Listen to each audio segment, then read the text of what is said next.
கன்னியாகுமரி பகவதியம்மன் கோயிலில் வைகாசி விசாக பெருந்திருவிழா தேரோட்டம் கோலாகலமாக நடைபெற்றது. கோவிலிலிருந்து வெள்ளி பல்லக்கில் அலங்கரிக்கப்பட்ட உற்சவ அம்மன் மேளதாளங்களுடன் அழைத்து செல்லப்பட்டார். பின்னர் சிறப்பு பூஜைகள் மற்றும் தீபாராதனைக்கு பிறகு தேரை வடம் பிடித்து இழுக்கப்பட்டது. கன்னியாகுமரி தொகுதி சட்டமன்ற உறுப்பினர் தளவாய் சுந்தரம் தேரோட்டத்தை தொடங்கி வைத்தார்.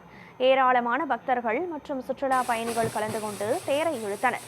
வழியெங்கும் பக்தர்கள் மலர் தூவி அம்மனை வழிபட்டனர்.